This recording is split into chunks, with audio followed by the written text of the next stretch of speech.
आपका जो जब मैं ओपनिंग करूंगा उसका भी जवाब आएगा और बाकी अमेंडमेंट तो आखिर में आता ही है।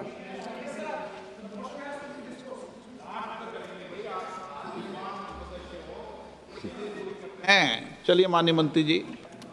माननीय अध्यक्ष महोदय, हम सबको बहुत डिटेल में जाने का भी आवश्यकता नहीं है। कमेटी के बारे में उसका जिक्र काफ़ी हो चुके हैं, लेकिन मैं इतना कहना चाहता हूं कि जो कमेटी इस बार दोनों सदन लोकसभा राज्यसभा मिला करके ज्वाइंट कमेटी में वक्फ अमेंडमेंट बिल पे जो चर्चा हुई है, आज तक भारत के संसदीय इतिहास में इतना व्यापक रूप से चर्चा, कंसल्टेशन और समय कभी नहीं दिया है।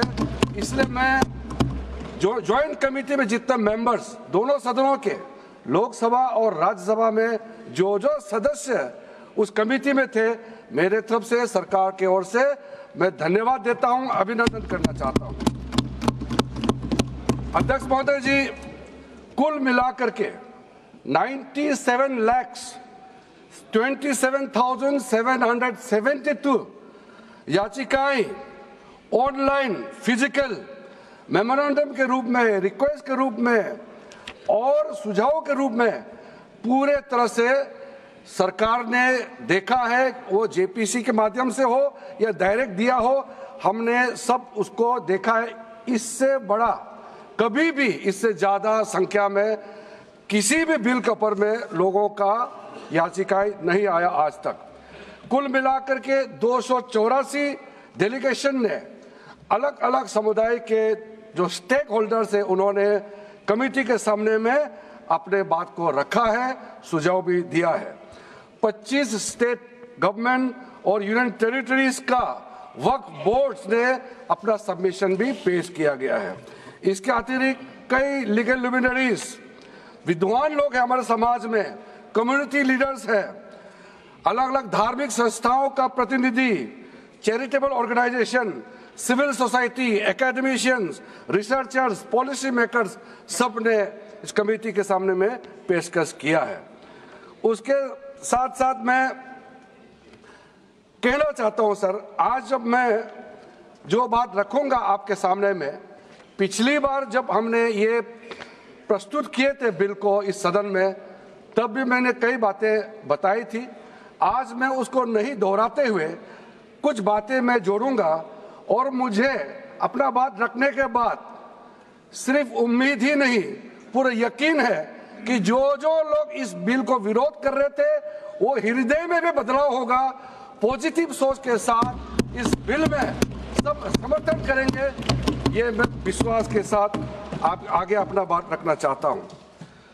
क्योंकि मैं पॉजिटिव नोट से बात रखना चाहता हूं, तो इसलिए एक मेरे जो मन की बात है मैं कहना चाहता हूं, तो इससे अच्छा संदेश जाए।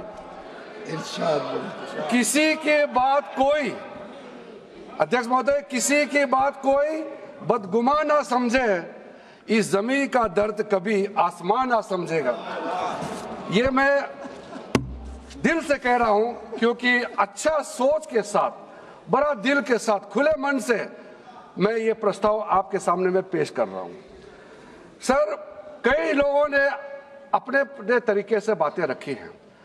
किसी ने कहा ये प्रावधान अनकॉन्स्टिट्यूशनल है, गैर संवैधानिक है।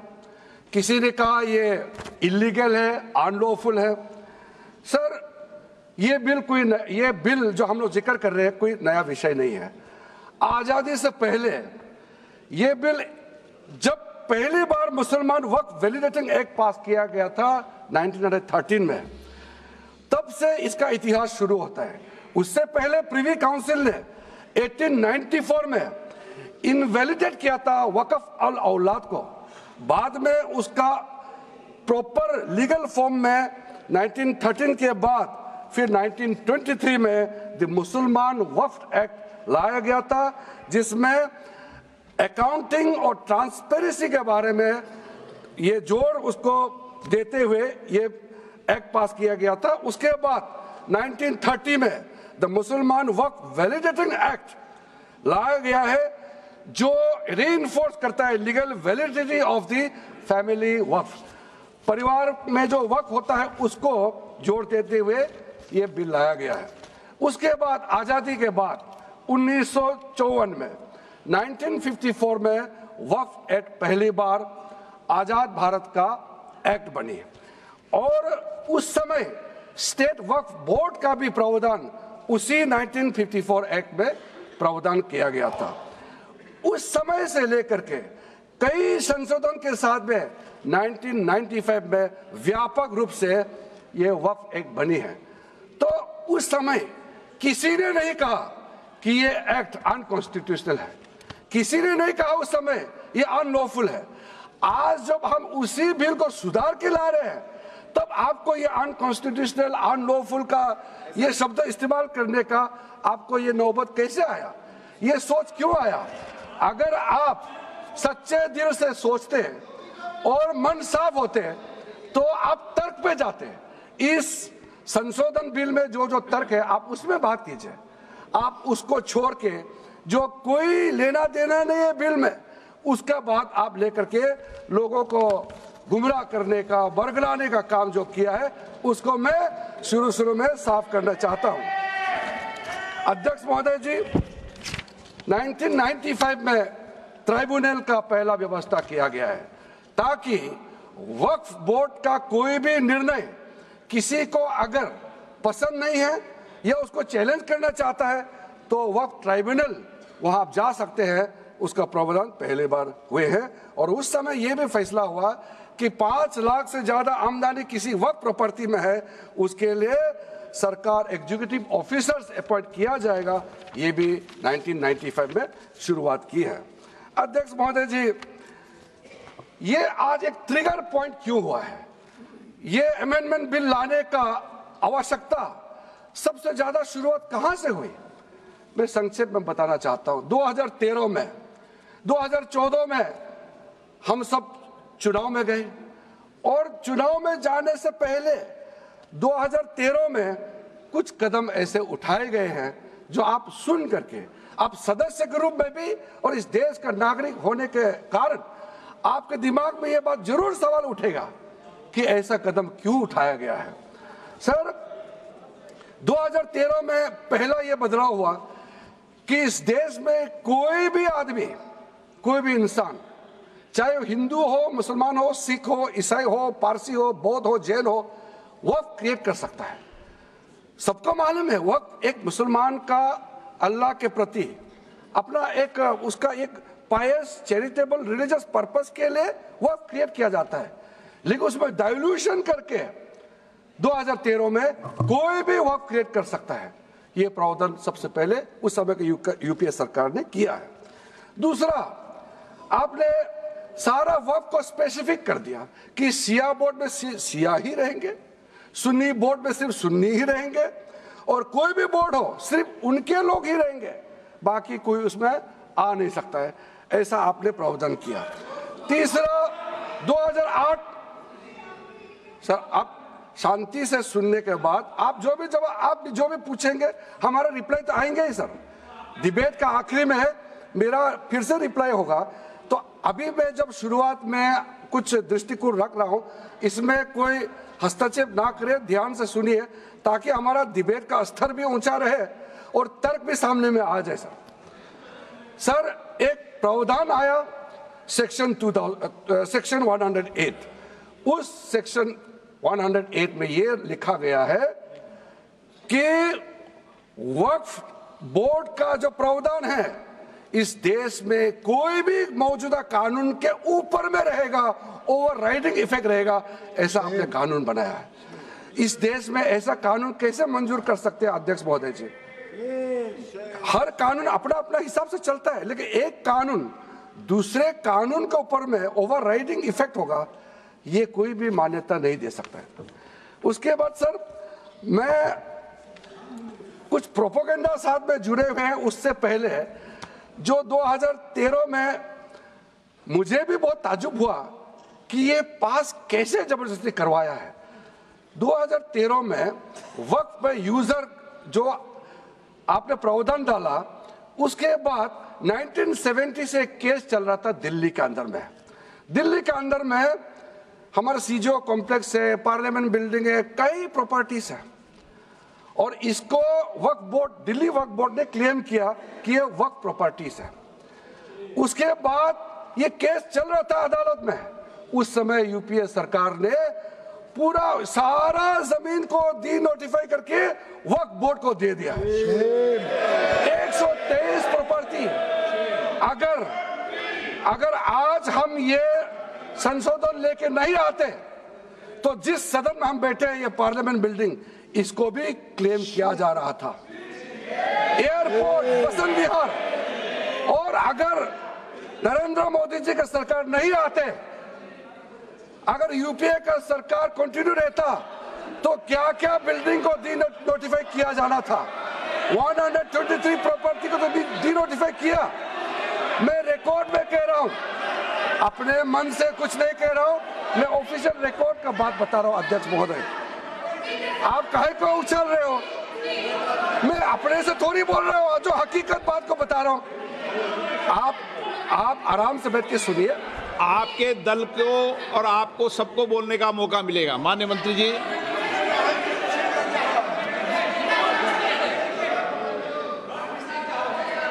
सर, मैं फिर से कह रहा हूं, मैं एक शब्द अपने ओर से नहीं कह रहा हूं, जो घटना है, जो हकीकत है, यही कह रहा हूं। इनको इसमें इतना उछालने का, उत्तेजित होने का कोई मतलब ही नहीं है सर। अध्यक्ष महोदय,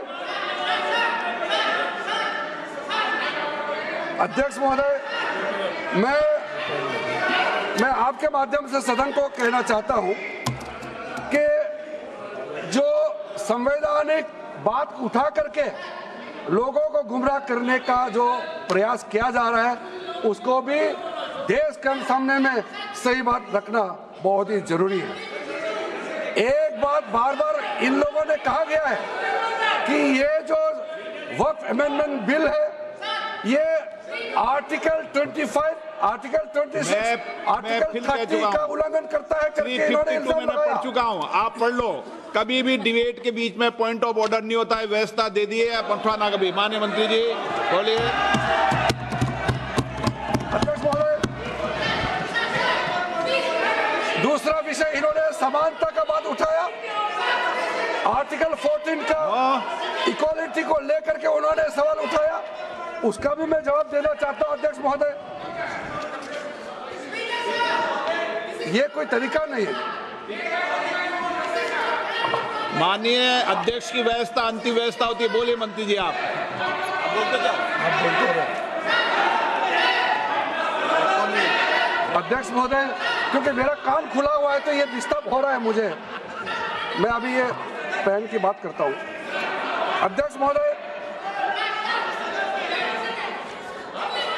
अध्यक्ष महोदय, ये वक्फ बोर्ड का जो काम है, ये बेसिकली वक्फ प्रॉपर्टी को जो संभालने वाले मुतावली और जो वक्फ प्रॉपर्टी को व्यवस्था करते हैं, उसको संचालित करने के लिए ये गवर्नेंस का, सुपरविजन का एक प्रावधान है।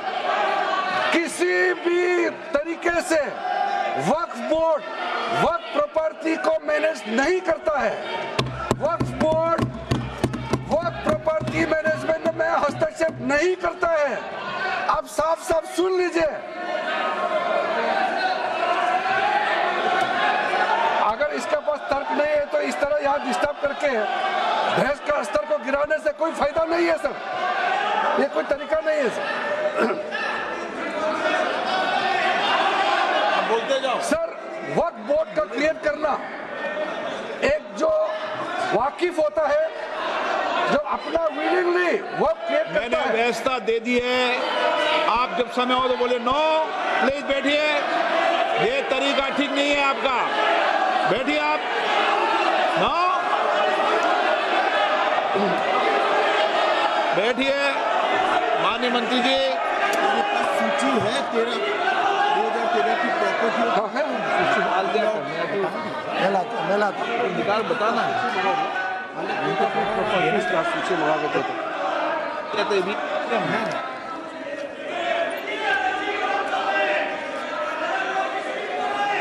अध्यक्ष महोदय, सबको बोलने का मौका मिलने वाले हैं, तो कम से कम बात को शांति से सुनने के बाद आप अपना बात रखिए। ये कोई तरीका नहीं होता है सर।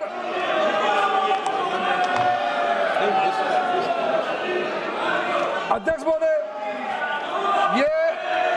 ये जो उन्होंने गुमराह करने का कोशिश किया गया है, ये मैं कुछ केसेस आपको बताना चाहता हूं सर। आप देखिए आर्टिकल 25(1) क्या कहता है, संविधान का अनुच्छेद आर्टिकल 25(1) कहता है, subject to public order, morality and health and to the other provisions of this part, all the persons are equally entitled to freedom of conscience and the right freely to profess, practice and propagate religion. Sir, government किसी भी धार्मिक व्यवस्था को, किसी भी religious institution, कोई धार्मिक काम में हस्तक्षेप करने नहीं जा रहा है, ना ही वक्फ बोर्ड किसी धार्मिक स्थल का व्यवस्था में कोई भी तरीके से हाथ डालने का प्रावधान है, बिल्कुल नहीं है सर। आप अगर हम कोई नमाज, सर ये क्या झूठ बोल रहे हैं, ये कॉन्स्टिट्यूशन, हम कॉन्स्टिट्यूशन का प्रावधान पढ़ रहे हैं फिर भी झूठ बोल रहे हैं, ये कॉन्स्टिट्यूशन को नहीं मानते हैं सर। किसी मस्जिद का मैनेजमेंट को हम हस्तक्षेप करने का कोई इसमें प्रावधान नहीं लिया जा रहा है। एक मिनट माननीय सदस्य, आप भारत की संसद में बैठे हो, गरिमा मर्यादा बनाए रखो, बैठे बैठे टिप्पणी मत करो।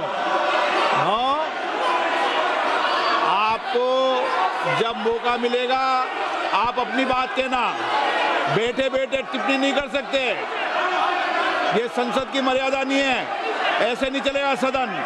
सदन व्यवस्था नियम से चलेगा। किसी भी व्यक्ति को बैठे बैठे कोई भी सदस्य जो बोल रहा हो उसके बीच में टिप्पणी करने का अधिकार नहीं है। माननीय मंत्री जी। अध्यक्ष महोदय जी, ये वक्फ बोर्ड का जो प्रावधान किसी मस्जिद, किसी मंदिर, किसी धार्मिक स्थल का व्यवस्था का कोई लेना देना नहीं है, ये सिंपली एक प्रॉपर्टी का मैनेजमेंट का विषय है। ये कोई मुसलमान अपना ज़कात देता है, फितरा देता है, उसको हम पूछने वाला कौन होते हैं?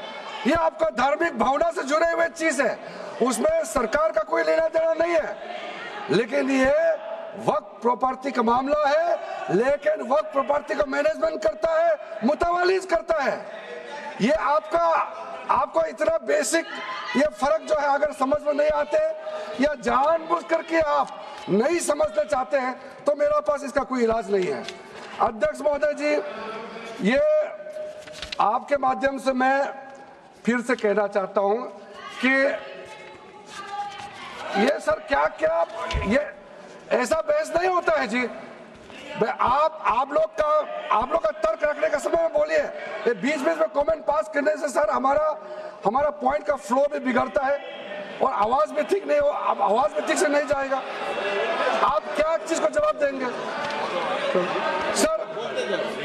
सर? इसमें मैं कई ऐसे केसेस है जिसको मैं रेफर कर सकता हूं, लेकिन सदन में 3 केसेस का मैं रेफर करूंगा तो दूध का दूध पानी का पानी हो जाएगा कि ये धार्मिक व्यवस्था से कोई लेना देना नहीं है। आपको मैं पहला एग्जांपल देना चाहता हूं, सैयद फजल पकुया Thangal versus union of India. इसमें क्या केरला हाईकोर्ट का फैसला है।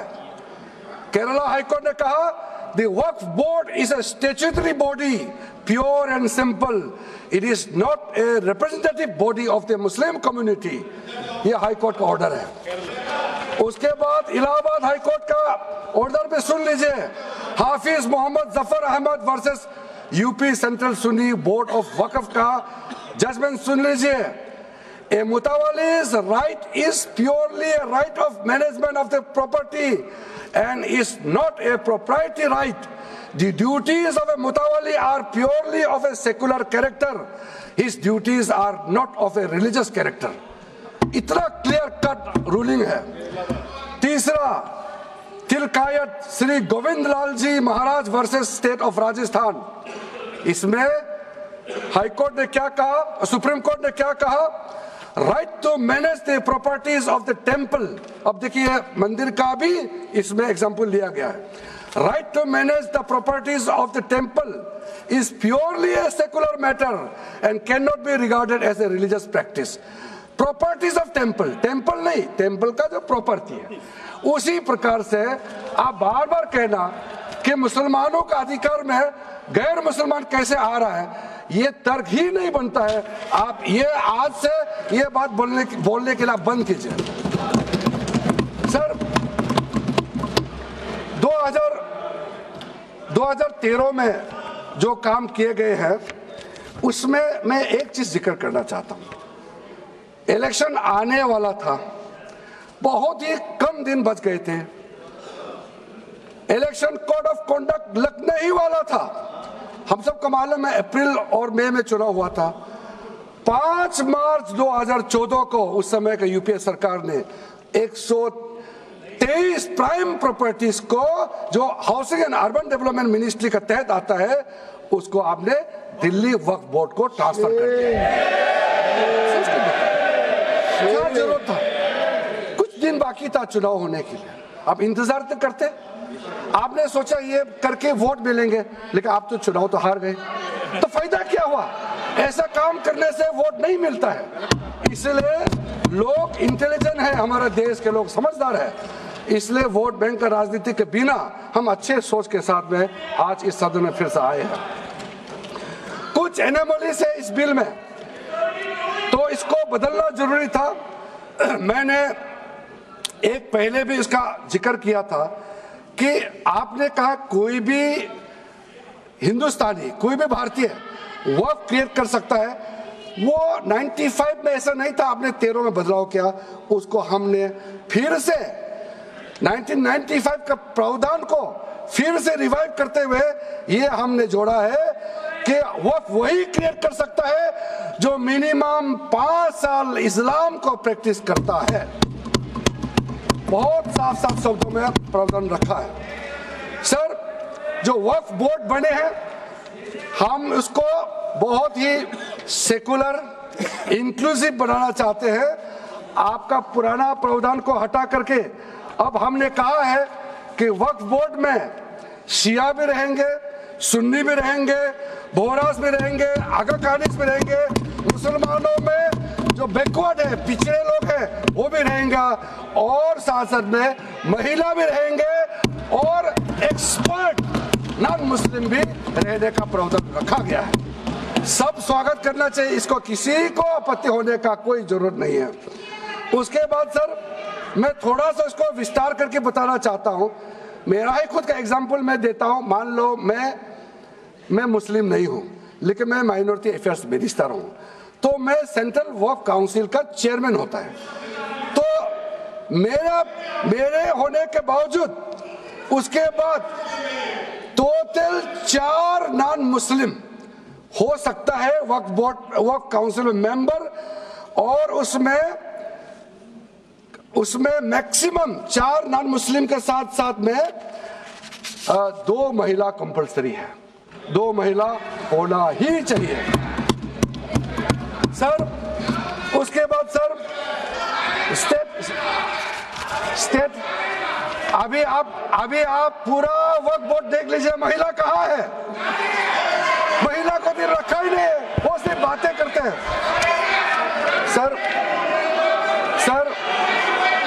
22 सर मैं स्पेसिफिक बताना चाहता हूं। सेंट्रल वक्फ काउंसिल में टोटल 22 मेंबर्स में 4 नॉन मुस्लिम से ज्यादा मेंबर नहीं हो सकते हैं। एक्स ऑफिशियो के पद को मिला करके 3 मेंबर ऑफ पार्लियामेंट होगा, मेंबर ऑफ पार्लियामेंट तो किसी धर्म का हो सकता है।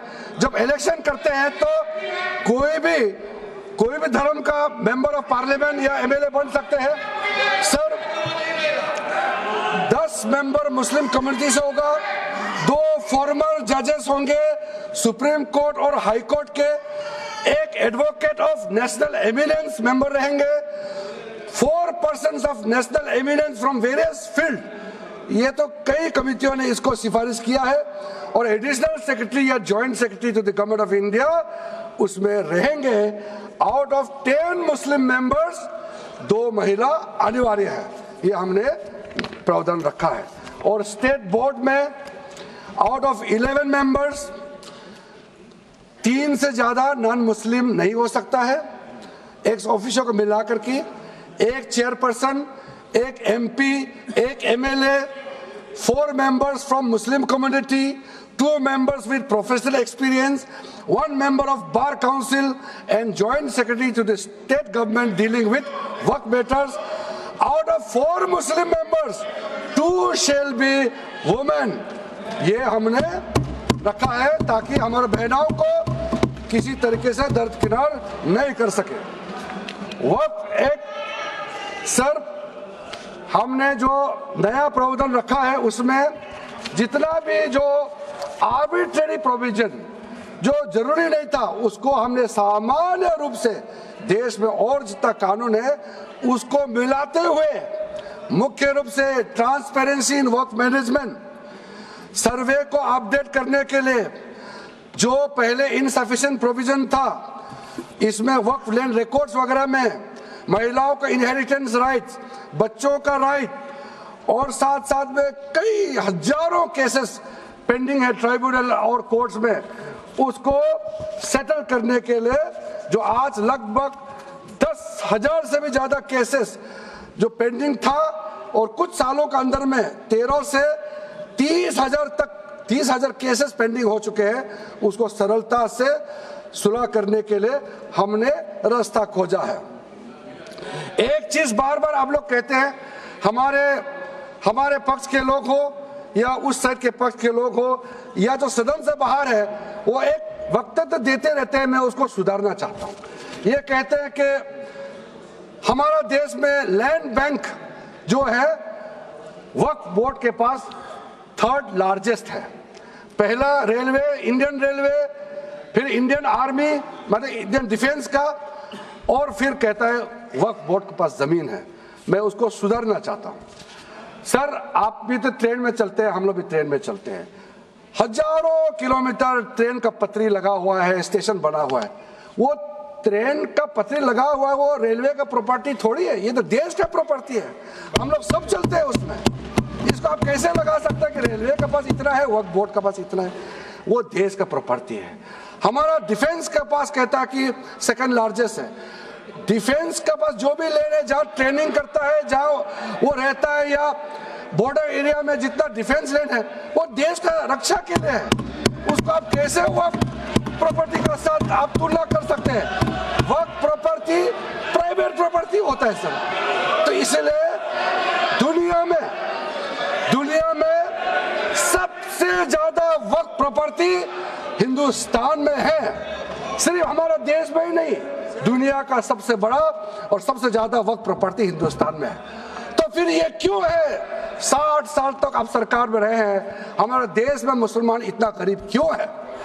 जब दुनिया का सबसे ज्यादा वक्फ प्रॉपर्टी हमारा देश में है तो हमारे गरीब मुसलमानों का पढ़ाई के लिए, मेडिकल ट्रीटमेंट के लिए, स्किलिंग के लिए, इनकम जनरेशन के लिए क्यों काम नहीं हुआ आज तक बताइए? ये दुनिया का सबसे बड़ा वक्फ प्रॉपर्टी अगर हिंदुस्तान में है तो उस प्रॉपर्टी से गरीबों का उत्थान के लिए, लोगों का भला के लिए अगर ये सरकार नरेंद्र मोदी जी के नेतृत्व में गरीब मुसलमानों के लिए काम कर रहा है तो इसमें आपत्ति क्यों होना चाहिए आप लोग बताइए? इसलिए सर इसको धर्म जाति से बाहर उतर करके सबको सीधा सीधा अपना दिल से पूछ करके आप सोच के देखिए कि आप जो लोग आज इस बिल को विरोध कर रहा है, आज 1 साल 2 साल नहीं, सदियों तक हमारा देश उसको याद रखेगा कौन इस बिल को समर्थन कर रहा है, कौन इस बिल को विरोध कर रहा है। आज चंद वोट के लिए, सत्ता के लिए हमारे मुसलमानों को आपने 70 साल से ज्यादा वोट बैंक बना करके गुमराह किया है। कितना और गुमराह करना चाहते हैं? अब हमारा देश में वोट बैंक का राजनीति नहीं चलेगा। इसलिए मैं कहना चाहता हूं, जब हमारा देश में इतना वक्त प्रॉपर्टी है तो इसको हम बेकार में पड़ा रहने नहीं दिया जा सकता है। गरीब मुसलमानों के लिए, आम मुसलमानों के लिए इस्तेमाल करना ही पड़ेगा। उसके लिए आज का ये वक्त संशोधन बिल जरूरत है। अध्यक्ष महोदय जी, हमारे अपने वामसी पोर्टल में, हमारे मंत्रालय के वामसी पोर्टल में हमने रिकॉर्ड देखा है। सचर कमेटी जो आपने बनाया है 2006 में, उन्होंने भी ये बारे में काफी डिटेल में जिक्र किया हुआ है। सर 2006 में 4.9 लाख वर्क प्रॉपर्टी था और उसका इनकम कितना था मैं बता दूं आंकड़ा सर, आप कहेंगे 4.9 लाख वर्क प्रॉपर्टी में टोटल इनकम था 163 करोड़। कौन खाते थे? 163 करोड़। और आपने 2013 में बदलाव करने के बाद आज इनकम कितना बढ़ा है वो भी मैं बता देता हूं। जरूर। हो गया 166 करोड़। 3 करोड़ बढ़ा है। कैसे मंजूर कर सकता है हम लोग इस महान सदन में बैठ करके? अगर इतना 10 सालों के बाद भी दुनिया का सबसे ज्यादा प्रॉपर्टी का टोटल इनकम जनरेशन 3 करोड़ बढ़ता है तो ये हम कभी मंजूर नहीं कर सकते अध्यक्ष महोदय। इसलिए प्रॉपर्टी भी बढ़ी। उस समय कहा गया था, मैं अभी का नहीं बता रहा हूं, सचर कमेटी समय में भी कहा गया है कि अगर थोड़ा सा एफिशिएंटली मैनेज करता तो 12,000 करोड़ पर ईयर तो उसी समय जनरेट हो जाना चाहिए था नॉर्मल मार्केट रेट से। और 12,000 करोड़ अगर वो प्रॉपर्टी से रेवेन्यू जनरेशन करता है, कितना लाखों करोड़ों मुसलमानों को फायदा होगा, आप सोच के देखिए। इसलिए सर आप लोग भी, मैं अनुरोध करता हूं कि आप लोग भी वक्त के बारे में जानना था, हमारा वामसी पोर्टल को क्लिक करके आप लोग देखिए। सर आज वो 4.9 लाख से बढ़ करके टोटल वक्फ प्रॉपर्टी बन गया है 8.72 लाख।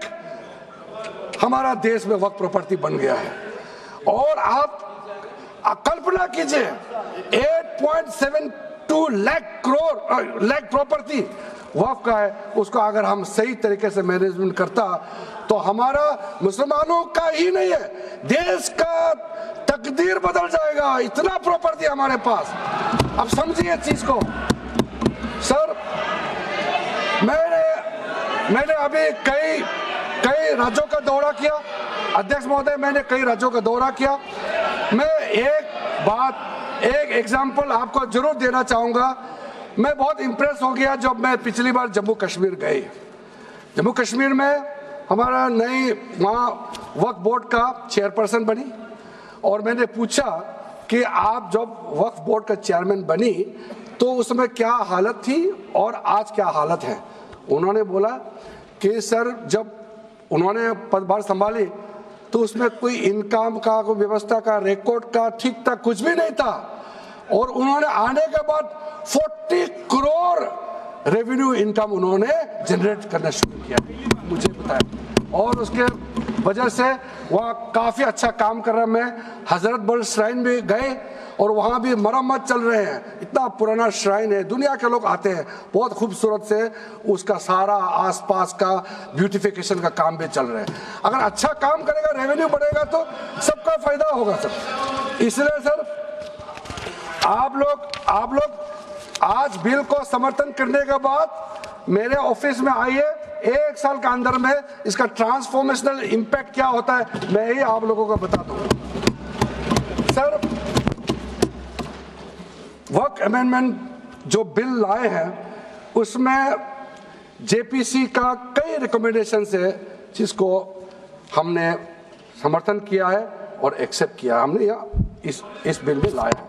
इसलिए बोलना कि जेपीसी का आपका कमेटी का बात को माना ही नहीं है, आपका कमेटी का बात नहीं सुना गया है, वो गलत बात है सर। अध्यक्ष महोदय जी, पार्लियामेंट्री कमेटी जब बनता है तो उसका एक अपना सैंक्टिटी होता है और उस कमेटी में खुले बहस हुए हैं। उसमें मैं अंदर जाना नहीं चाहता हूं क्या हुआ है, लेकिन उनके बीच में कई ऐसे मुद्दे हैं जो हम लोग सरकार समझते हैं कि बहुत अच्छा सुझाव आया है, हमने उसको माना है। और कुछ छोटा अमेंडमेंट है जो बहुत ज़रूरी चीज़ है, वो अमेंडमेंट भी हम लेकर के आए हैं। इसके बाद जो पूरा ये सारा व्यवस्था देखने के बाद सबके मन में उम्मीद जागेगा। उम्मीद इसलिए जागेगा कि एक नए सवेरा आने वाला है, इसलिए नए एक्ट का नाम भी उम्मीद हो गया है। तो उम्मीद क्यों हुआ है सर, मैं आपको बताना चाहता हूँ। ये जो unified Waqf management, empowerment, efficiency and development, full form उम्मीद है, इसका रखने का पीछे कारण है सर। ये उम्मीद क्यों है? अब ये यूनिफाइड वक्फ मैनेजमेंट पूरा रजिस्ट्रेशन से लेकर के म्यूटेशन, एनक्रोचमेंट का विषय, सर्वे, कलेक्टर का रोल, सारा विषय को मिला करके मैनेजमेंट का पूरा सिस्टम को ही बदलने के लिए हमने काम शुरू किया है। उसके बाद एम्पावरमेंट, कैसा एम्पावरमेंट होने वाला है? मैंने पहले भी जिक्र किया, मुसलमानों में भी जो शियास हैं, सुन्नीस हैं, बोहरास, आगाकानीस, पसमानदा मुस्लिम्स है जिसको बैकवर्ड माना जाता है, और विशेष करके महिलाएं और बच्चों के लिए जो हमने प्रावधान रखा है, तो ये मुसलमान का कम्युनिटी के अंदर में इतना जोरदार स्वागत हो रहा है। अध्यक्ष महोदय, यहाँ में कुछ मेंबर विरोध जरूर कर रहे हैं, लेकिन मैं कुछ मेंबर को मेरे घर में मैं न्योता देना चाहता हूं, और जो मुस्लिम डेलीगेशन मेरे घर में आ रहे हैं, स्वागत कर रहे हैं इस बिल को, उसका भी नजारा आप लोग देख लीजिए, आपका सोच बदल जाएगा। आपको नहीं मालूम मुसलमानों में कितना भयंकर समर्थन कर रहा है इस बिल को लेकर के, आप लोग को मालूम ही नहीं है। करंट अंदर में गरीब मुसलमानों का तो संदेश बार बार आ रहा है कि जल्दी पास कीजिए इस बिल को, इसलिए आप लोग संदेह में मत रहिए। एफिशिएंसी को हमने बढ़ाने का काम किया है, टेक्नोलॉजी का उपयोग करते हुए सेंट्रलाइज्ड डेटाबेस होगा, डिजिटल पोर्टल होगा, कोई छुप के अंधेरे रातों में वर्क क्रिएट नहीं कर सकता है, इसका पूरा रजिस्ट्रेशन का प्रावधान है, ट्रैकिंग होगा, निगरानी रखा जाएगा, कंप्लायंस का प्रावधान है, और जो मैनुअल हाथों से जो गलत होगा उसका भी करेक्शन करने का प्रावधान है, ब्यूरोक्रेटिक डिले होता है उसका भी समाधान हमने पूरा बिल में तरीका बना के रखा हुआ है, और आखिर में इसका ऑडिट प्रॉपर होना चाहिए, तो ऑडिट का भी प्रावधान हम लोग राज्य सरकार को ऊपर में छोड़ा है, क्योंकि आखिर तो सर ये सारा प्रॉपर्टी का अथॉरिटी राज्य सरकार का है, बोर्ड का अपॉइंटमेंट भी राज्य सरकार को करना है, केंद्र सरकार का कोई रोल नहीं है, लैंड स्टेट सब्जेक्ट है, सारा राज्य सरकार को ही करना है।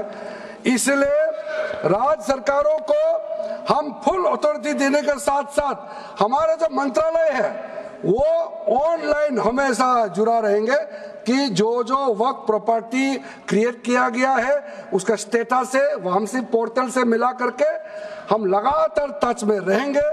इसलिए कोई इसमें ये नहीं सोचना है कि सेंट्रल गवर्नमेंट कोई एक्स्ट्रा पावर हड़पने जा रहा है क्या, बिल्कुल सोचने का नहीं है, ये टोटली स्टेट गवर्नमेंट का अधीन है और राज्य सरकारें ही इसका निगरानी में आगे काम करना है।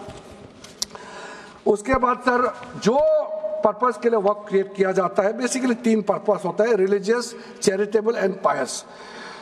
उसका हो रहा है कि नहीं हो रहा है, और इनकम जनरेशन खास करके जो वेलफेयर काम है उसका हो रहा है कि नहीं हो रहा है, इसका भी इफेक्टिव गवर्नेंस का प्रावधान हमने रखा हुआ है। और साथ साथ सर मैं आपको इस उम्मीद के साथ साथ ये कहना चाहता हूं कि जो रिफॉर्म्स हमने जो लाए हैं और साथ साथ में जो प्रावधान कुछ बदलाव हमने आपको बहुत शॉर्ट में बताया, क्योंकि डिटेल में तो मैं रिप्लाई तो करूंगा ही, इसमें अगर आपको लगता है कि हमको अगर इनकम जनरेशन करने के लिए वर्क प्रॉपर्टी को बेहतर इस्तेमाल करने के लिए क्या करना चाहिए, जब हम इसका सबऑर्डिनेट लेजिस्लेशन के माध्यम से रूल्स बनाएंगे, आपका सुझाव हम खुले दिल से स्वागत करेंगे, क्योंकि आखिर तो प्रॉपर्टी देश का है, किसी का भी हो, उसको अगर अच्छा से चलाना है तो आप सुझाव देंगे तो हम तो पूरा वेलकम करेंगे उसमें।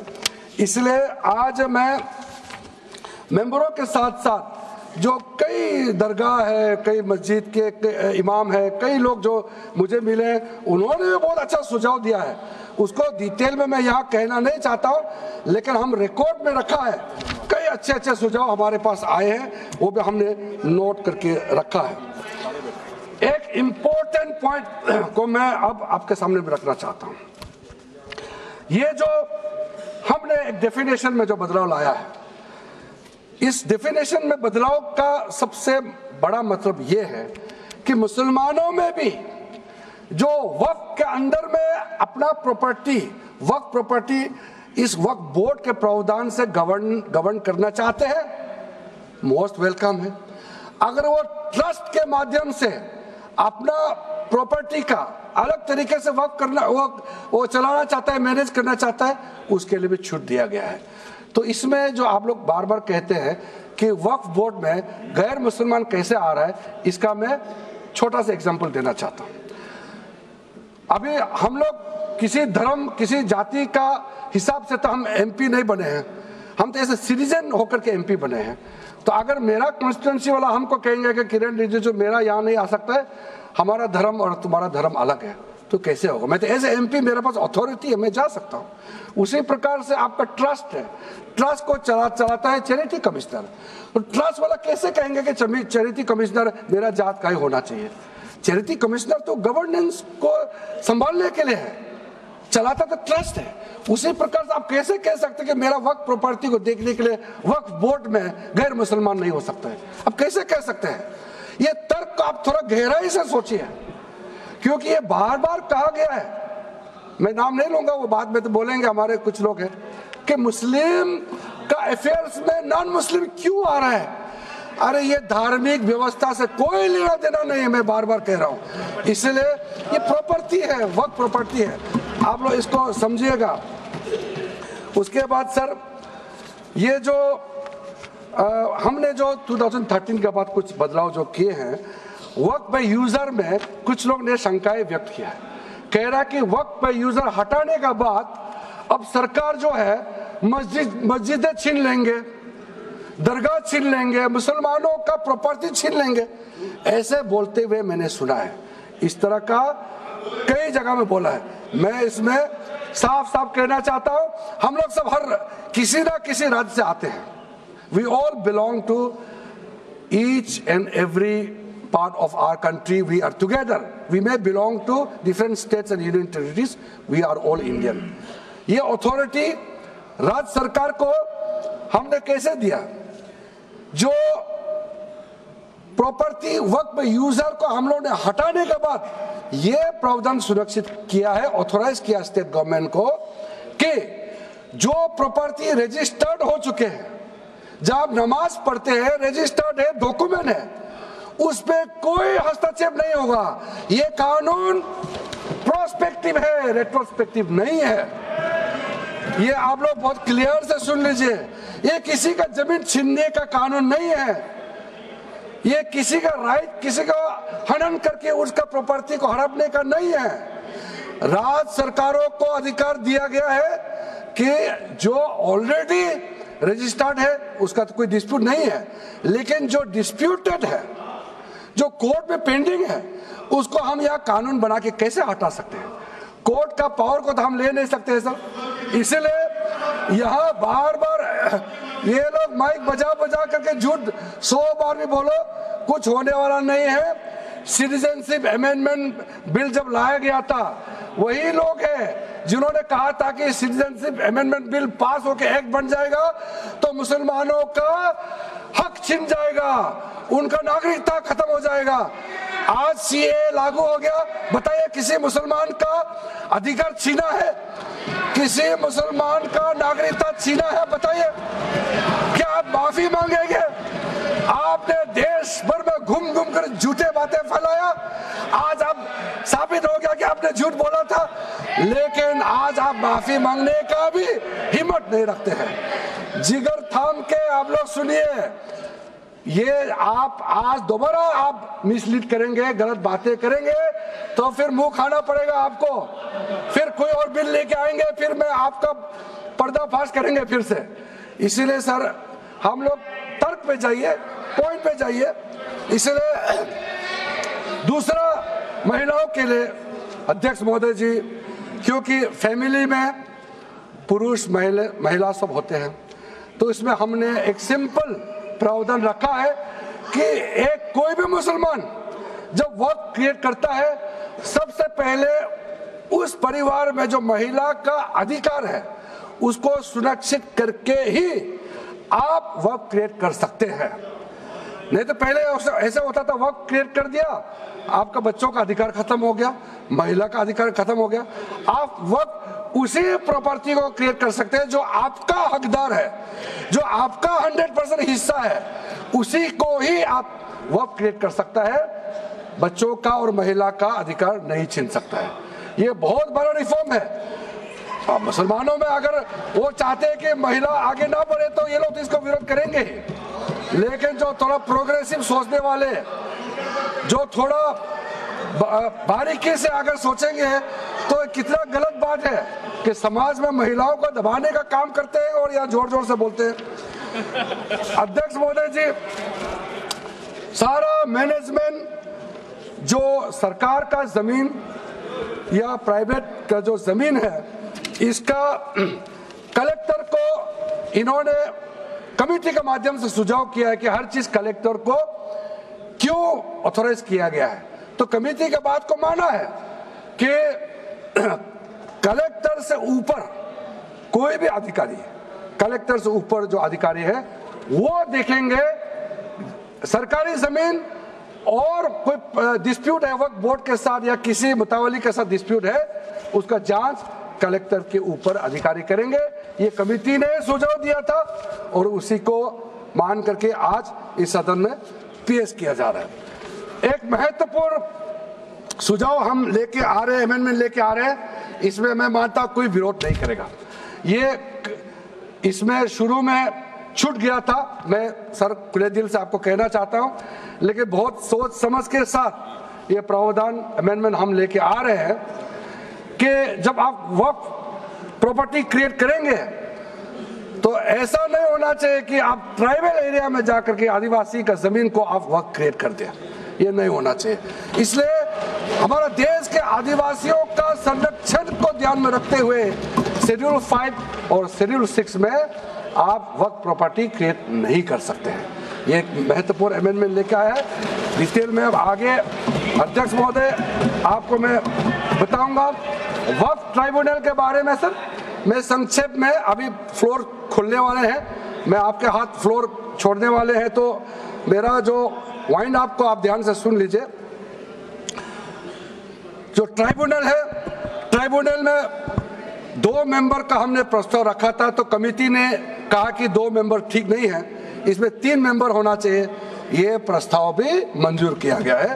तो वक्फ ट्राइब्यूनल में 3 मेंबर होगा फिक्स टेन्योर का साथ, और उसमें आज टोटल लिटिगेंट्स 14,417 केसेस है। आप सोच के देखिए, तो ट्राइब्यूनल में जल्दी जल्दी केस डिस्पोज हो, 3 मेंबर्स का ट्राइब्यूनल बनाया गया है। उसके बाद में उसका टेन्योर को फिक्स किया गया है।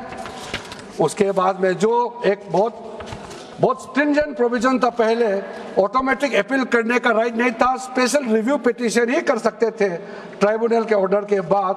तो आज हमने एक अच्छा सोच के साथ खुला मन से ये कहा है कि अब अगर आप वक्फ बोर्ड का निर्णय से खुश नहीं है, वक्फ ट्राइब्यूनल का निर्णय से खुश नहीं है, तो आप अदालत जा सकते हैं। ये रास्ता भी हमने खोल दिया है। उसके बाद सर कंट्रीब्यूशन, एनुअल कंट्रीब्यूशन, ये भी आपका ही सुझाव था कमेटी वालों का कि जो कंट्रीब्यूशन देते हैं वक्फ बोर्ड मुतावली जो देते हैं उसको घटाना चाहिए तो उसको 7% से 5% घटा दिया है, ताकि ज्यादा पैसा आप चैरिटेबल पर्पस के लिए खर्चा कर सके। तो अच्छा जो प्रॉपर्टी मैनेज करता है वो तो सरकार को शाबाशी देंगे।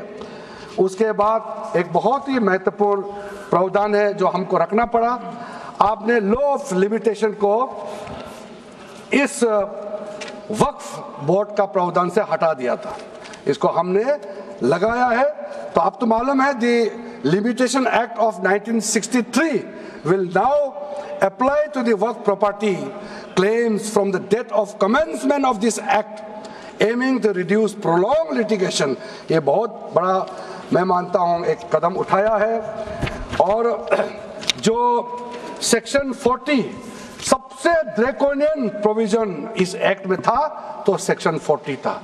सेक्शन 40 के तहत वक्फ बोर्ड, आप लोग बार बार कहते हैं ना ये ऐसा नहीं है, ऐसा ही है। सेक्शन 40 में किसी भी जमीन को आप वक्फ प्रॉपर्टी डिक्लेयर कर देता था, वो प्रॉपर्टी को हमने हटा दिया है। वो कोई भी जमीन को वक्फ प्रॉपर्टी डिक्लेयर करके फिर किसी गरीब के लिए नहीं करना है। वो लोग कुछ लोग चंद लोग अपने के लिए अपने फायदा के लिए इस्तेमाल करते हैं। ओवैसी मैं तो नाम नहीं लूंगा, लेकिन सर ये प्रावधान को इतना मिसयूज हुआ, इसलिए तो इतना लाखों प्रॉपर्टी का संख्या बढ़ गई। अब किसी प्रॉपर्टी को कैसे आप क्लेम कर सकते हैं? इसलिए इस सेक्शन 40 की वजह से अध्यक्ष महोदय जी, इस सेक्शन 40 की वजह से कई मुद्दे इस देश में आया है। आज पूरा हमारा देश का क्रिश्चियन कम्युनिटी, जो कैथोलिक चर्च काउंसिल के लोग, भारत चर्च ग्रुप के लोग, केरला में हो या देश भर में, आज पुकार के क्यों कह रहा है कि वक्त संशोधन बिल जल्दी पारित होना चाहिए। वो इसलिए कि सेक्शन 40 का मिसयूज होता था। सर आप सोचिए, केरला का एमपी, तमिलनाडु का एमपी लोग तो सोचिए, अगर आपने गलती से इस बिल का विरोध कर दिया तो आप क्या विरोध झेलना पड़ेगा बाहर में। आप कल्पना कीजिएगा अभी से, आप सोचिए। मैंने पिछली बार भी बताया, सुरेंद्रेश्वर टेम्पल के बारे में तो आपको बताया, जब बाकी कोई धर्म ही नहीं था तब ये सुरेंद्रेश्वर टेम्पल था। तिरुचेंदुराई विलेज तमिलनाडु में, उसको वक्त डिक्लेयर करने के बाद कर्नाटका में तो हजारों एकड़ का इशू है। फिर सर हरियाणा में जतलाना विलेज यमुनानगर में सिख गुरुद्वारा का जो जमीन है, कभी वहां मस्जिद भी नहीं था, कभी वहां मुस्लिम का सेटलमेंट का भी रिकॉर्ड नहीं था, उसको भी वक्फ डिक्लेयर कर दिया था। उसी प्रकार से केरला का मुनम्बम का जो इशू है वो तो अभी सब जान ही रहा है कि 600 क्रिश्चियन फैमिलीज का जो जमीन को वक्फ बोर्ड ने वक्फ डिक्लेयर कर दिया है, चर्च का भी कर दिया, और आगे जाने का रास्ता भी बंद कर दिया था। अगर हम ये बिल पारित कर दिया, उसका अपना जमीन वापस मिल जाएंगे गरीबों का, किसानों का। ऐसा चीजों में आप लोग समर्थन करना चाहिए। मैं तो मानता हूं कि अभी भी देर नहीं हुआ, अभी भी आप जिद पे राजनीतिकरण करके आप अड़े रहे, आप मुश्किल में फंसने वाले हैं। विशेष करके हमारे कांग्रेस वालों को मैं कहना चाहता हूं, और बाकी हमारे साथी दल है, कांग्रेस के झांसे में ना आए, आपको भी डुबा देंगे ये लोग। इस बिल को विरोध करके बहुत बड़ा नुकसान होने वाला है। आप ध्यान से सुनिए अध्यक्ष महोदय। इसलिए अंत में सर, क्योंकि मैंने कहा है कि मैं आखिरी में जवाब दूंगा, तो हम लोग आगे भी इस पार्लियामेंट को भी वक्त डिक्लेयर ना कर दे, हम लोग आराम से भविष्य के लिए और अच्छा काम करें। मैंने पॉजिटिव बात में अपना बात को रखा है। अंत में मैं अपील करके अपना बात को समाप्त करना चाहता हूं। इसी लाइन के साथ मेरी हिम्मत को तो सराहो। देखिए मैं कितना हिम्मत के साथ बोल रहा हूं। मेरे हिम्मत को तो सराहो, मेरे हमराही बनो, मैंने एक शम्मा जलाई है हवाओं के खिलाफ। आप लोग जब इस बिल को समर्थन करेंगे, मैं हमारे वरिष्ठ नेता सब सदन में बैठे हम लोग सुन रहे हैं, मैं अपने आप को बहुत भाग्यवान मानता हूं, मैं भाग्यशाली हूं। प्रधानमंत्री नरेंद्र मोदी जी ने मेरे जैसे एक साधारण सदस्य को इतना पुण्य काम करने का मौका दिया है, इस बिल को यहाँ रखने का मौका दिया है। करोड़ों करोड़ों गरीब मुसलमान बहने दुआ देने वाला है। दुआ में अकेला क्यों लूं, ये दुआ आप भी लेना चाहिए। इस बिल को समर्थन दीजिए, ये मेरा अनुरोध है अध्यक्ष महोदय।